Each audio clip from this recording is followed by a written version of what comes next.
Hello. Hey, how you doing? So we're going to be looking at the 1970s In Search of Darkness film that's going to come up that they're making, that they're planning. They're in the planning stages, and they're asking us, the fans of the other films and the fans of horror, to do this, which is really strange to get the email with the press release and the synopsis, which I'm going to share with you in a moment. It's really strange to get that because I had mentioned something about 70s or going back and looking at the 70s when they did the 90s one. And I was like, oh man, that's my wheelhouse. Now, those people who watch my channel know I love 70s films in general, all the confession films, all the silly ones, but also I'm a massive fan of 70s horror. It's probably my absolute sweet spot for horror.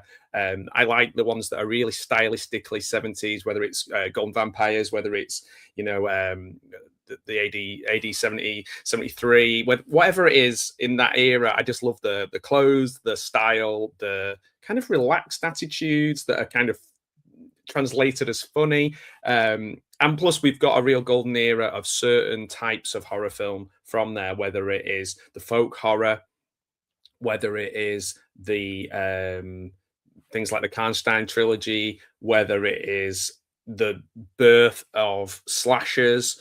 We're going to talk about those, but I'm not going to make recommendations of just big blockbuster or popular films from the time that I know that they're going to cover. So hopefully it would be lovely, and this is arrogant of me, I don't know, but it's lovely to be asked to contribute and to like maybe say something about some of these films, because there's certain films here that I know I'm going to say that are not going to get mentioned, and I'm really, really keen to get these films into the documentary. So we're going to have a look. To start with, I am going to share with you the synopsis. Now, the reason I'm doing that is this in the email. The suggestion is to look at this first before you go into your survey, and obviously, it makes perfect sense. Because otherwise, you're just going to be like, "Oh, have you thought of this? Yes. Have you thought of this? Yes. We've done that. Yes." Now, I'm probably going to be a little bit controversial here and say that, for example, I feel like everything that could be said on, say, for example, Alien, everything that could be said has been said. So I'm going to try and skew it a little bit more niche and a little, but also fit to their sort of their structure that they're aiming for as well. So I'll go through that. What I've done is I've got my letterboxd opened up to all my 70s films, and I'm going to because I want some saucy, silly ones in there as well. But I also, I'm very aware that I feel like everything that could be said on Jaws has been said. Everything that could be said on Alien has been said. I mean, blimey, the box set, the documentary, the Alien, and it, all the Aliens films have been covered so much. Possibly even The Exorcist. I've looked at all the BFI things about The Exorcist, but we've got things in there. We've got The Omen. You're going to have some tentpole ones in there to get people to watch the documentary. I guess you don't want to go too niche. I'm not sure about their audience, and maybe their audience will skew a bit older because of the 70s films. But then there's also, I'm not, when I was at university, people sat or went to the library back then, and the library was full of copied VHSs at the university. I won't say which one it is in case they get in trouble for copyright issue, but they get a copyright strike about 30 years later. But so but those films that were in there, I was watching films from before I was born, and bear in mind films like I Love Nosferatu, the original. I wasn't around then, as contrary to what you might think. So yeah, we're going to have a good look at these as well, and it's great to see people popping up in the chat. And even if you're watching this later, it would be awesome for you to just comment and make some suggestions as well. So yeah, let's dig into it. Hey, Ash's Antics, I see you in the chat there. It's good to see you. So Exorcist, Omen, Halloween. I feel Halloween. I feel we've covered Halloween into a lot, a lot of depth. There's a lot of depth. There's also a lot of talk about George Romero. There's some great documentaries about George Romero, Dawn of the Dead. I don't think we need someone. Again, like I said, there has to be ones that are tentpole, big names to get the big names to talk about them, but also to connect to an audience who might, not just want to go into some niche deep dive stuff and kind of stroke their beards about it like I'm likely to. So, for example, Jaws, Carrie, Texas Chainsaw, Amityville Horror, Phantasm is one. I think Phantasm is one that maybe, you know, has remained relatively indie. I'd love to see lots of detail on the Phantasm film, the original Phantasm. It's a great film. It's absolutely brilliant. More than I would like to see more talk about, say, Jaws, even though I'm a massive Jaws fan. Live by the Sea mainly because I love Jaws. And yeah, all the stuff outside my house are all like Amity Island signs and stuff like that. So yeah, I love Jaws. That's not what I'm saying. So we'll go through this a little bit more. Golden Age for horror. Yeah, The Underdog from Hammer, Twins of Evil. So we're talking Karnstein, and we're also talking folk horror and witchcraft. You know, I don't know if they'll mention Witchfinder General. I want to double check the year of Witchfinder General, I'm pretty sure it's the 70s.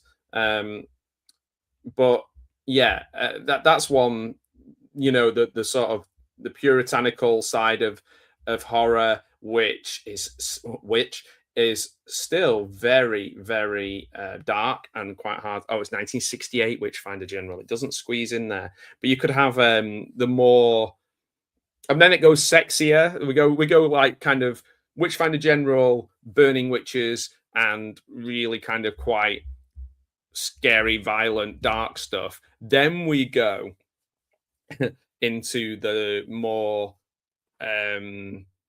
sort of sexy stuff, Virgin Witch and things like that. So, hey, Double A, how you doing? Good to see you. So yeah, I'm going to go through this synopsis to start with. Then I'm going to show you their plans, and then we're going to go like the Death Star and find that little area where we can put our own. I'll do the survey with you live, so we'll do that survey together. So let's go back to the synopsis before I digress too far. So yeah, Twins of Evil would be a great one. Oh my word, that is a great film. Blackula, I'm not a massive fan of that. Not like. I mean, it's just one of those. I don't. It's a bit. It makes me a bit sleepy. Like a lot. Some of these films are like titles are great, and then the films are not. But and maybe that's a controversial thing to say, but Texas Chainsaw Massacre, I prefer the second one, but I can understand the importance and significance of the first one. Do we have to cover that one? Probably, to kind of its significance, a bit like we were saying about Dawn of the Dead and the change of zombies and the influence of that, and over time, all the way through to things like Walking Dead. I know, I agree with you. My dog just went. Ugh. And the same goes with, you've got to set the scene and see how things, like, for example, Halloween, we could talk about the birth of the slasher, but if you're doing that, you're going to have to talk about Black Christmas as well, which I prefer. So that would be one that I'd mention, but I believe that's going to come up. Dawn of the Dead, the political side of it, but also it's just a silly, fun film as well. Not to forget The Exorcist, the one horror film that used to be like, people would just go, this is a masterpiece, and all of the horror films are not, and we're allowed to kind of rate this one. Jaws, even though Steven Spielberg said recently he's never made a horror film, which is quite interesting. And he was saying that Weapons puts him off because he couldn't make something as good as Weapons. You could, Steven, if you're watching, you definitely could. Like, Weapons is okay, but like you made Jaws, you could do this. Pep talk. The Omen, one of those films, it's okay. I like The Omen enough. Amityville Horror, the first one, sure, some good performances in that. Alien, obviously, it's Alien. Again, you'd have to maybe just have these as touch points, and some of them you wouldn't want to go into a certain amount of detail because you feel like you'd be covering a lot of ground that we've already covered. So we're talking about late 60s, your Easy Riders and Bonnie and Clyde moving into. Yeah, now I think the Vietnam era of films, or films when people got back from Vietnam and how that influenced filmmaking. For example, I Spit on Your Grave and things like that, about, dehumanization and how that changed horror. I do think that's an important part to cover, that maybe people don't quite understand why we ended up with like Night Train murders and let's think, like the house on the edge of the park and things like that. Because of It's all because of Vietnam and kind of seeing and doing and being involved horrific things, and kind of how people become dehumanized. So I think that and also, like, I guess the horrors of things like culturally, like the Manson family things. So yeah, going from that kind of freedom of Easy Rider and freedom of expression in terms of the content, the violence and the swearing and the love making. I'm not going to say that again. So yeah, Don't Look Now. You would talk about The Devils, definitely. Ken Russell, what a wild and wonderful career he had. Folk horror, I think. Now we've got, obviously, what you've got around this is there is a massive documentary. So there's something like 12 hours of documentary about the folk horror genre that's relatively recent. So you don't want to just kind of gloss over it, but equally, that documentary from, I think it's 2021, Woodlands Dark and Days Bewitched: A History of Folk Horror, is incredible, and all the stuff that came with it, really, really good. But I mean, it's one of my favorite types of film to watch. The Blood on Satan's Claw, wow, amazing. Cults and yeah, all that kind of stuff.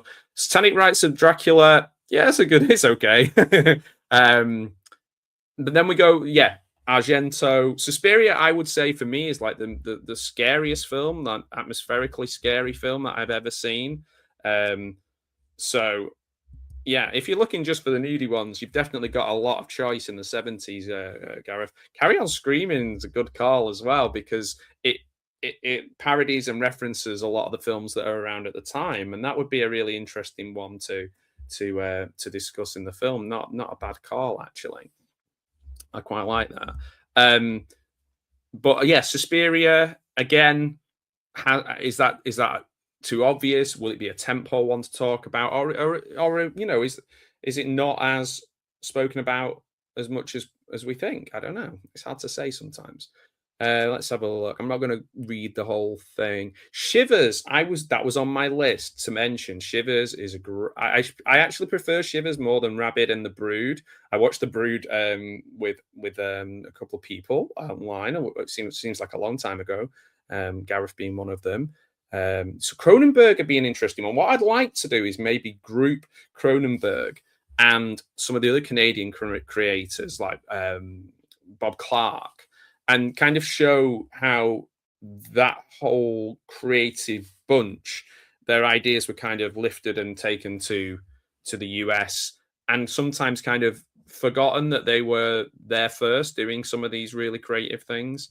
Season of the Witch, okay, the crazy Martin. Now, Martin is a 5-star film, but yeah, Martin, again, I think if you're going to talk Romero, it would be great to talk about Martin. Get John Amplas on there. He's such a great guy. I met him. He's really nice. That film, Martin, is maybe my second favorite George A. Romero film. Came out in 1977. Really different take on vampirism. Love it. Yes, let's have that.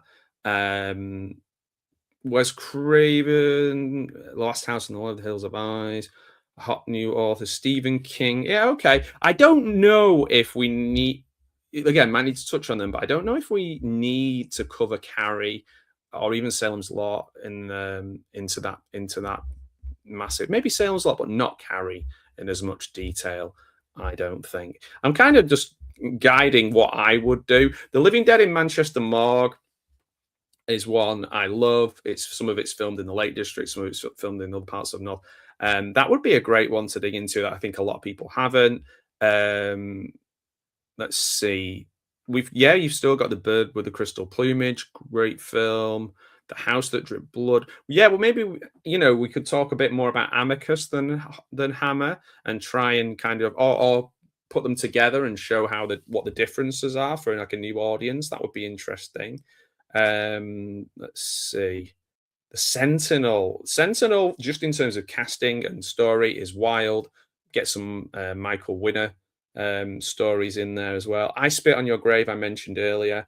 When a Stranger Calls, yeah, we're talking proto who's on the phone slasher. Yeah, definitely. Dr. Phibes, yeah, okay. Right, I'm going to mention another one. Theatre of Blood that I think I would rather talk about. I think Theatre of Blood is a much more fun film than Dr. Phibes. I think it's just full of British TV stars and campness and silliness, and it's 1973, so it counts, and it's so much fun. It's such a great film, and it's people who watch it tend to like it. There's only one scene I don't like.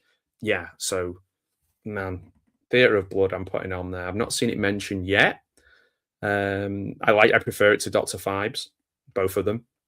Horror Express. Now, there's an interesting one for them to do there with Horror Express, linking that to The Thing.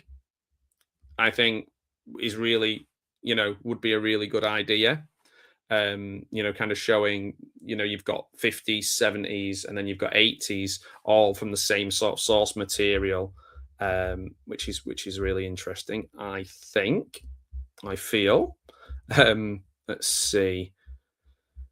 I'm not going to read every single one, but just ones that kind of stand out to talk about.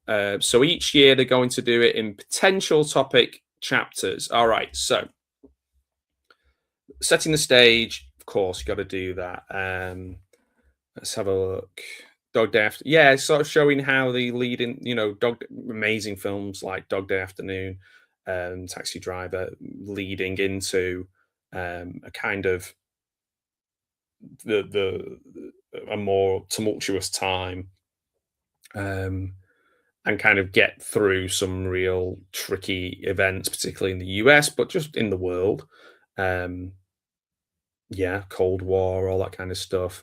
So that works. Yeah, that works for setting the stage. You've got to set the stage and kind of show the more horror elements of some of those films, like some of the more violent side of Taxi Driver or Dog Day Afternoon. Oh man, I need to rewatch Dog Day Afternoon. What a great film. And then, yeah, so this is where we go into horror folk horror, horror folk, people and horror, witchcraft. So what have we got? Rosemary's Baby in the 60s, Exorcist and The Omen. Maybe you could talk about those together again. Interesting to talk about the Church of Satan, the Satanic Bible, kind of. I think things like Ouija boards becoming, parties and things like that scares me to death. Cult stuff. So yeah, so we've got Dunwich Horror. I know some people mentioned to me about that on Instagram when I was saying this. Twins of Evil, Daughters of Satan, yeah. Sentinel, Devils, The Car Death. Yeah, okay. Yeah. So I might come up with a few more of those. There's definitely there's one that I know has not been mentioned that I think is one of the best films of the 1970s that covers witchcraft, cults, and is, I think, incredibly influential, if not deliberately, sort of accidentally. And there's two creators who I think probably won't get mentioned, who I want to talk about as well. So we'll get The Bed That Eats, Hex, Wicker Man. Of course, The Wicker Man. Now, The Wicker Man, I feel like, is one of those where there's so much talk about The Wicker Man. It might be difficult to come up with something interesting, or not interesting, but original about it. But it's so vital and important in the British film industry. I went and did a video where I went to all the filming locations, and it was incredible. And it just really made me feel part of that film. Oh, man, love it. I love it. It's a 5-star film, isn't it? Blood on Satan's Claw, that's a great film as well. Yeah, Satan, Witchcraft. You've got to put that in there and kind of get into the sort of sex and horror, or the use of sex and horror in the sense of films like I Spit on Your Grave, I think is like legitimately an incredible film. And I talked about it ad nauseum. I've got a video coming out soon about it. And I do think when you talk about films like I Spit on Your Grave, it's important to look at that as not an exploitation film and look at it as like a masterpiece of revenge. And it's really hard watch. It's not like you're sitting watching it in the same way as you might watch, you know, the Collinson sisters in something and just be like, oh, they're pretty. It's not about that. It's really well made and it's a great story and it's shocking and it still shocks now. And it is that if we're grouping things, we're grouping into that talk of violence coming out of Vietnam, Joe D'Amato stuff for one example, but there's so many.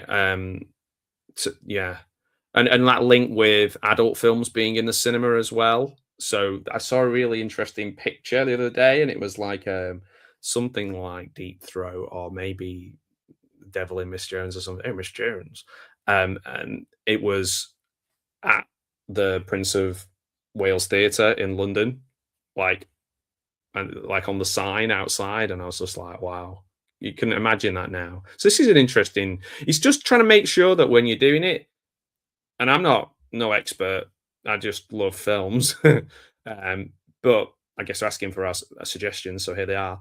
Um, is that you want to maybe separate the sex and violence and exploitation elements and just be like, this was just for fun and like this is how far we can take it. And then some of these are making really serious points. It's just it's kind of hard to group them, or kind of sometimes they're all just kind of lumped in together. So I think that's interesting, an interesting conversation to be had. And then okay, so the horror directors and auteurs of New Hollywood. Let's see what we got here. So yeah, I mean, these are people who there hasn't really been anything to touch this group of incredible creators. The Wes Craven and Toby Hooper and David Cronenberg and Romero and De Palma and all these guys, Argento for one, Fulci. But like not just making one great film, but making great film after great film after great film and becoming part of the establishment, really being like low budget, passionate filmmakers using horror because to a certain degree it's cheap to make, but be doing it so creatively, working within those constraints to make masterpieces that people still dress up as and watch and read about and watch documentaries about. So yeah, that would be really important. I think the personality of these people is really good as well. I know we've all read at university Easy Rider, Raging Bulls, and watched the documentary, but like just to kind of see the differences in personalities getting things done. So for example, you might say Spielberg and Friedkin, very different. The Ridley Scott approach, but you've also got those people who did this on a budget, remained on a budget, tried some other things, came back to what they were doing, the Romeros of this world or Dan Coscarelli's. And then you've got people who just stayed in their wheelhouse and did some wild stuff like Fulci. And then you've got people who completely changed the form, like Argento completely changed the form. Wes Craven, just had this, some of his films that he made earlier on, even he was a bit upset about them and, wasn't as happy with them. And he's kind of changed his style, became, and ended up making blockbuster films. Bonkers, really. And you've got Cronenberg, who's still dangerous to this day. His films are still shocking, confusing, challenging. And that's really hard to do when everyone's just like nothing, unshockable these days. So this is, auteurs and personalities of those auteurs, in what they were doing in the 70s. Would we move into what they're like now? I don't know. Interesting. The slasher, so Black Christmas, thank God, is mentioned as well.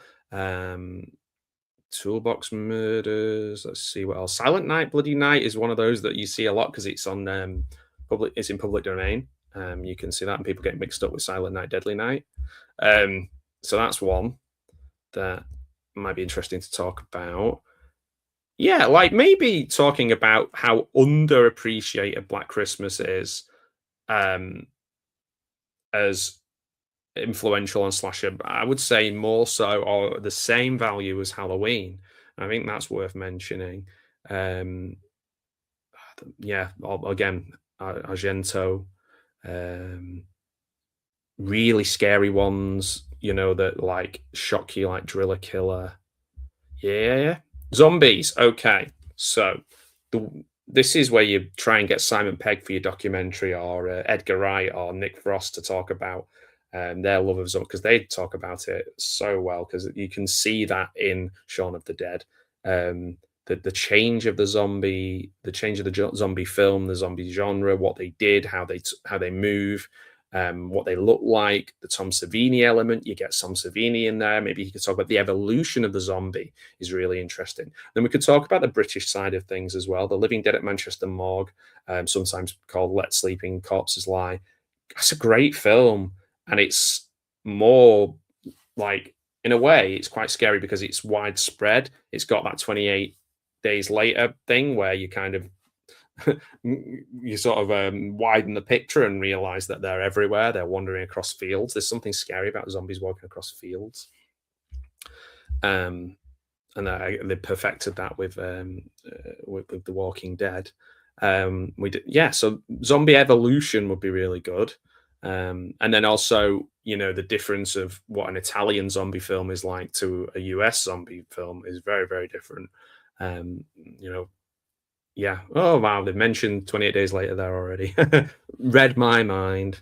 Let's see. Eco horror. Okay. So obviously Jaws spawning more insane versions. What I don't like, and what I hope somebody would mention here, is the ones where you saw actual cruelty. You saw absolute like animal cruelty to, and also how, well, there's really interesting documentaries already about Peter Benchley and how he kind of tried to undo the damage of the idea of Jaws.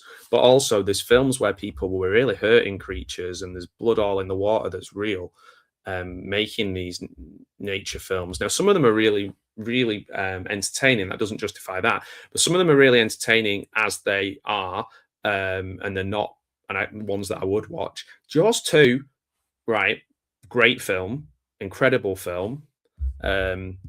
Hey Larry, you're right. Yeah, Dawn of the Dead has to be on there culturally. It's one of those, isn't it? It's like how deep would you go into it? Maybe an overview of the evolution of zombies, and that, there's always the political element, and then once you're going to it becomes massive, and then it becomes a documentary about Dawn of the Dead, which there are some really great ones, aren't they?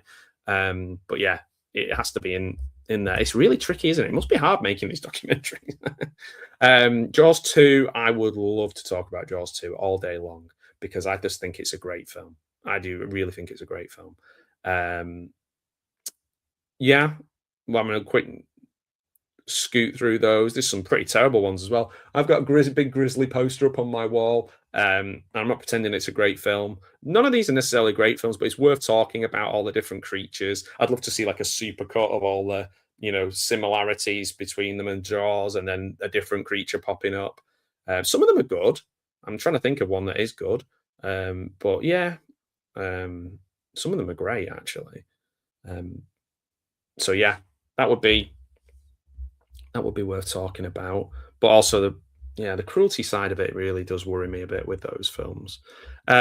Creature features. Oh, interesting. Okay, so they're going to talk about the developing Godzilla versus series. Interesting. That would be great. There's so many experts on those who can really open up a world of them, because I've always found them a bit scary to get into, because there's so many to choose from, so many different eras, so many different ones, and like people are like, no, that one's terrible, oh, that one's great, and I've kind of jumped in and out of them. Obviously there'll be loads of people into Godzilla now because of the amazing Minus Zero from last year, which I think has got a lot of people's minds racing again, so that would be good. And Gamera and all that. Ape! Yeah, Ape. Oh my word, yeah. Queen Kong. Queen Kong's an interesting one, because that's quite I don't think it's ever properly been released, or but you get Robin Asquith to talk about that, because it's one of these lost films that is actually I mean, I think he said he hates it, but it's really maybe the making of the film is more interesting than the actual film. Um, but Queen Kong, oh, you can watch it on Foursome. You can maybe buy okay, high concept comedy. It says, yeah, you could get Robin Asquith, um, Valerie Leon is she still with us? I'm sure I saw her at an event. Yeah, Rula Lenska. Yeah, you could get these people in. You could get you couldn't get the director. He's passed away. Um, but I know, yeah. But Queen Kong, got to talk about that. Yeah, yeah, yeah. I was going to watch it, and because I love my Robin Asquith stuff, he's just amazing. So I do think I'd love to have Queen Kong discussed in a little bit of detail. He's a great interview as well. He'll give you all the behind the scenes stuff. In fact, in his autobiography, he does. So yeah, come on, folks from In Search of Darkness, get Robin Asquith on here to talk about Queen Kong. What else have we got? There's a British try. It's like, yeah, it could also, you could frame it a bit like the British trying to do something related, like a bit like Godzilla. The art, okay, the art, yeah, yeah. All right, so we've got poster art, Halloween poster. Trying to think of other ones, obviously Jaws, and then people using Jaws as a reason to kind of frame their films. Interesting. I imagine those Godzilla posters would be the more exciting and engaging ones to talk about. And then the icon spotlight. Okay, so now I feel like Savini's going to be in a lot. He's in some of the others, isn't he? And like he's just so all encompassing. But when you talk about Romero, you've got to talk about Savini in terms of what these things actually looked like. So yeah, we'll talk about the icons. So let's have a look. Does it say any specific names that they're going to do? Oh, Savini, D. Wallace. Yeah. Now, could we do a little bit? As much as I love John Carpenter, could we do Deborah Hill and her impact more than talk about John Carpenter? Because obviously we've got the whole thing set. He's great and he's good value and he's a great interview, but yeah, and maybe even like, yeah, I'd love to hear people talk about Deborah Hill, um, Nancy Allen, okay, Linnea Quigley. Yeah, let's get some. Yeah, yeah. But who would I like to see in there? Well, of course, Vincent Price would be a good one, but it's going to be difficult to get hold of him. You could get Britt Eklund to talk about The Wicker Man. She's doing the conventions in the UK at the moment. She's doing one with Talking Pictures TV. So it says, help us choose. Okay, well then I will. So let's have a quick look before we do that. We'll have a look at the press release before, just so I don't end up saying the same thing over and over again. Hey, Larry, I've already said hi to you, haven't I? And Double A and Gareth and everybody who's watching now or in the future. Weaver for or Ridley for Alien. This is the thing as well, though. Like, how deep do we need a documentary to go into Alien? When it's a bit like The Exorcist and for others, where it's just been talked about so much. Like what? But then again, you do want to kind of set these key moments because, for example, without Alien, you wouldn't have 27 million rip-offs of Alien that I love, of different types of creatures popping up in space, like not Spaceballs style, but not deliberately Spaceball style. So yeah, that would be good. Things popping out of people's stomachs. So let's have a quick look at the press release. Let's see. Yeah, I mean, they've won loads of things. CreatorVC is great. I like them. I like their business model. I like the way they do the business. I like the way they connect with people, and I like the whole thing. Yeah, yeah, yeah. I mean, Texas Chainsaw Massacre again. It's an interesting one, isn't it? Because I feel I've heard people talk about that so much more than I've seen the film, like more than I've watched the film. But it would be nice. Just, I mean, it's hard, isn't it? You want to try and dig things out of people where maybe they haven't spoke about them before. So you're looking for maybe a slightly different angle, maybe a political angle, maybe link it in with some of the other stuff I said earlier on about, like, I don't know, interesting. Or certain key scenes and the kind of bonkersness of the 70s. Or even just like, yeah. there'll be things that people have said that maybe other people haven't heard, so it will be the first time for them. So it is tricky. Like I keep saying, it's tricky. Without wanting to sound like Run DMC, it is tricky. So they're really trying to get people involved in what they think. So writer director do we know? Oh, cool. All right. All right. Nice. Yeah. Executive producer Robin Block. I can't wait to share my nostalgia. Yeah. Robin Block. Most significant evolution of the series we've undertaken so far. It is. It's a massive change because you are they're going to do a book with this, which sounds great. But I do think the tricky element of this is there will be just so many Fangoria fans who are just like 80s horror, like, and that's it. Maybe even now in 90s. We're starting to see more people talk about 90s films and the nostalgia. There's not going to be a lot of people with 70s nostalgia as such. But if you're born in the 80s, you probably watched a lot of the 70s. I always skewed that way. 70, 79. Yeah. I was only born at the end of it.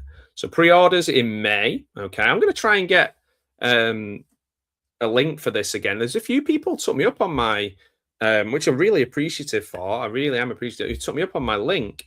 And they got a good deal out of it, and I got like a little bit of money towards the channel.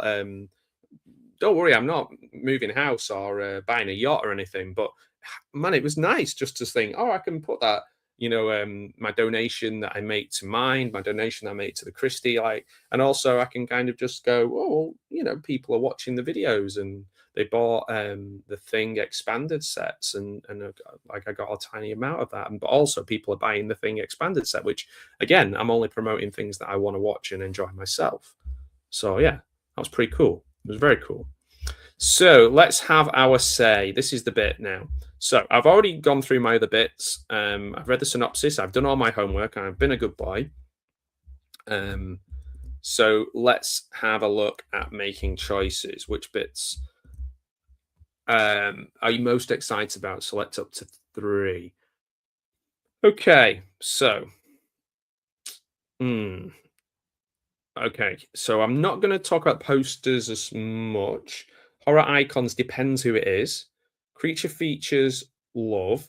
Eco horror, interested in, but there has been the recent documentary about all the different shark exploitation, which is a really good film. And the guy who makes that does the really good podcast about the films that didn't get made. I can't think, it's not called that, but yeah, something along those lines. I really like the podcast. Can't remember the name of it. Alters. Okay, I'm going to go Satanic Frenzy, Sex and Horror in the 70s, and I'm going to go, only because I'm interested in how they're going to do it, I'm going to go eco horror. I'm going to go eco horror as well. Now, I know that people who are watching this with me are going to scream at their device or whatever they're watching this on and say, you're not going to put zombie slashers, creature features on there. No, because I feel like I'm going to go for the ones that I'm personally most interested in, but also that maybe haven't been talked about before, like originality I'm going for here. So those are the 3.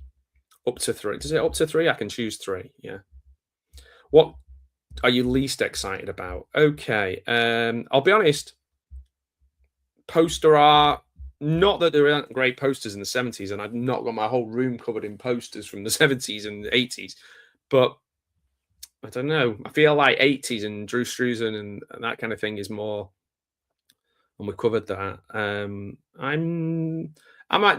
I that interested in setting the cultural stage? Yes and no. Yes and no. I'm going to go for that, and then because I'm only going to choose those 2 because all the others I'm really interested in, and even the cultural stuff needs to be there. Now, this is the big bit. What do I want to see most covered? Now, is this ones that are already on their list or things that I think? So this is where I'm going to really go into things that I've not seen mentioned that really need to be. And that is, hey, Mr. Dan and Horror. an absolute aficionado of horror. Here are my things that I think really important. There's that period of time where you've got Hammer's on its way out, Amicus is on its way out, British horror's declining, and then you've got these kind of outliers who kept going. And I don't know if they get mentioned enough. There are occasionally a few box sets come out, and you can talk about this in the influence on Alien as well, because he made Inseminoid. But I really want Norman J. Warren highlighted in this, and particularly for the film Satan's Slave, which I think for me is one of my top three 70s horrors. And you watch that and you watch Get Out, and I'm not saying that that's where Jordan Peele got the idea for, but there's so many similarities, and that won the Oscar. It's a great film, Satan's Slave, Norman J. Warren. So I'm going to put him down. I'm also going to mention as well, I'm going to mention Pete Walker's films, because those are bonkers and crazy, and another outlier who kept going when things were tough in the British film industry. So I'm going to put down, I'm kind of rambling a bit because he might ask me about people in a moment, because I've not looked to the next bit of the thing, but I'm going to put 5 choices I want to see covered. I'm going to put Satan's Slave. Okay, and I'm going to write one of my other favorites, Theatre of, I never know whether to capitalize or, even though I'm a teacher, I never know. Theatre of Blood. If you're looking for the 70s, we can't do Inseminoid because it's 81. But for Norman Warren, you've got Prey, Satan's Slave to talk about there. Terror from 78 as well. Great films. But Satan's Slave is the best out of those. Satan's Slave, Theatre of Blood, Vincent Price, British campness, really creative kills, funny as hell, really well made. And people like it too. It's got really good rating on IMDb. Oh, man, it's great. Okay, so those are my things. Now, obviously, you're saying, oh, Alien, Wicker Man, okay, Suspiria. But I'm talking about ones that I'm going to skew into things that I don't think have been thought about or might not be dug into a lot. So, for example, I love The Exorcist, don't get me wrong.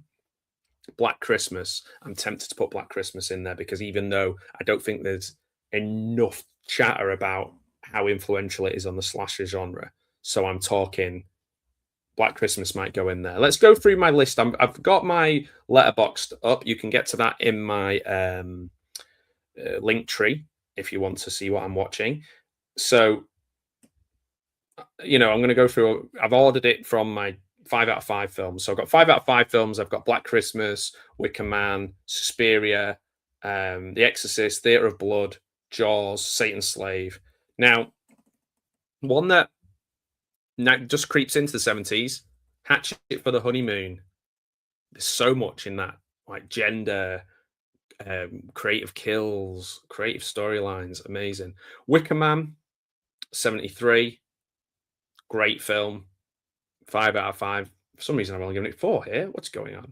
So, again, Shivers, 4.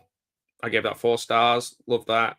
75. It has been mentioned earlier. I'm going to try and choose ones that haven't been mentioned. Phantasm, The Bird with the Crystal Plumage. One that hasn't been mentioned, because I want Amicus to get a shout out here, because we're going to be probably talking Hammer. But there's a lot of people don't know the difference or don't see the difference, and sometimes an anthology film really does hit the spot. Phantasm, again, one of my favorites. The Living Dead at Manchester Morgue. I'd love to see really dive into that, actually. That might come on there. Tales from the Crypt, Horror Express, 7 Golden Vampires, and AD 72, which I always call AD 73 for some reason.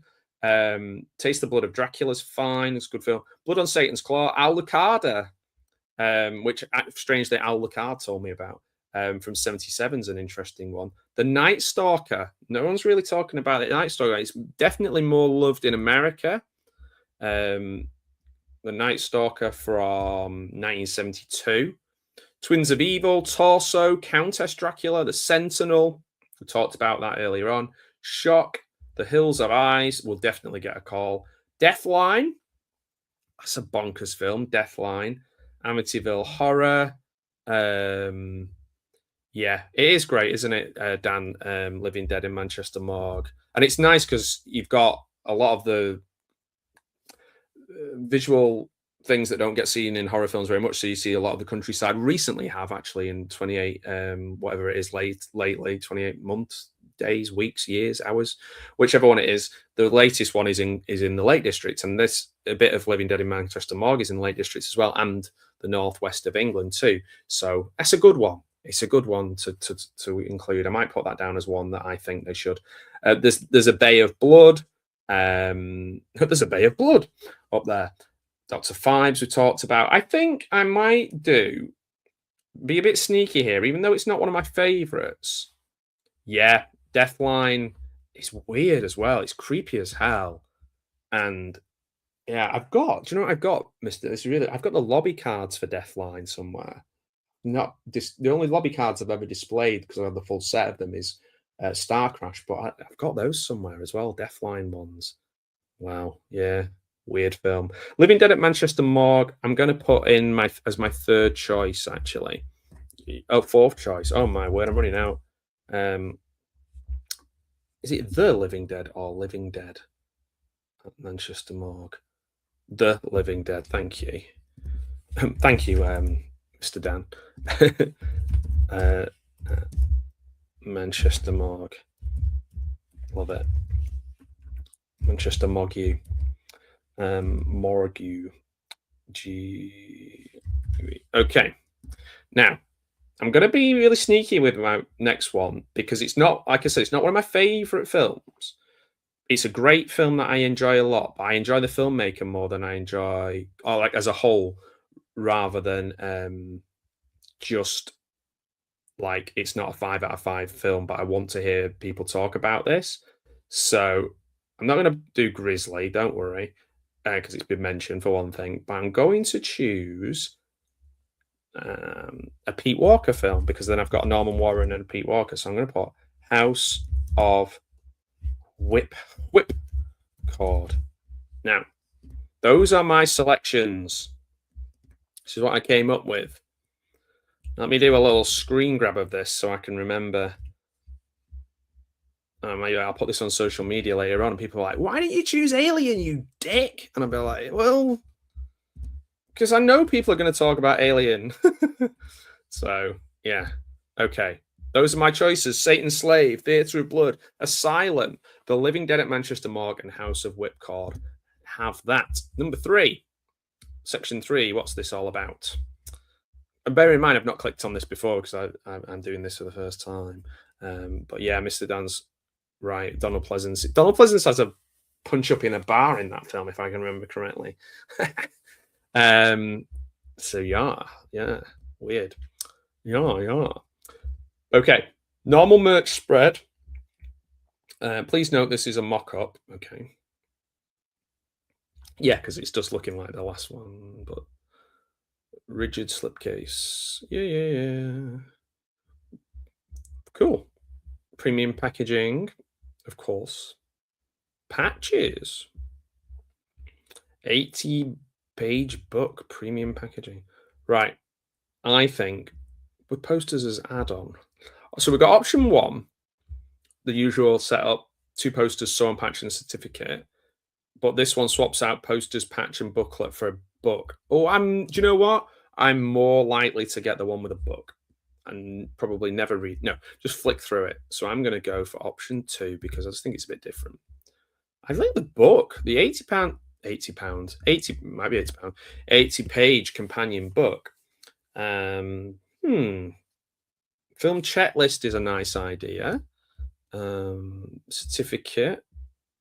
No, I always like a bit of a certificate. I'm going to go for those 2. What I'd like to see in the 80-page film essays, behind the scenes insights, rare images, timelines. I would like to see timelines, rare images, and behind the scenes stuff. I might not buy the poster just because I've got no room for posters at the moment. No offense. Digital edition. New option: fans who want something collectible. Digital download delivered via email with a small physical collector package, like a certificate and a mini companion booklet. Oh, that's nice. That's a nice idea. You can get the digital package, but you get something physical. I wonder if I put it on a little man, people are not going to use these now, but like a little memory card or something. I think that's really interesting to have a digital edition that you get something. What do you guys think? You get like a thing. You get a thing, man. Get stuff. So what makes it worth it? Booklet, main one. Certificate. No, I'm going for that one.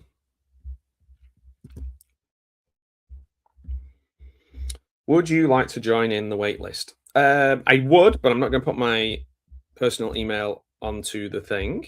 So I'm going to stop sharing. Hello. Here I am. Ah, it's full screen. Ah, it's like a 70s horror. His face. Ugh. So I'm going to send my email through, and then it says, thank you for completing this form. I have. I completed it. Finally. So I went for it. Now, what do you think about my selections? Because I'm pretty sure there's going to be a lot of people who think differently, and I'd love to hear it. Are there ones that I've missed, that I've not talked about, or not kind of given enough gravitas to? Big films that maybe haven't had documentaries about them before that I've completely missed. I feel like I've covered most of my rated films. The Pajama Girl case would be a good one. And that, my friend, is the end of the stream. Goodbye, everybody.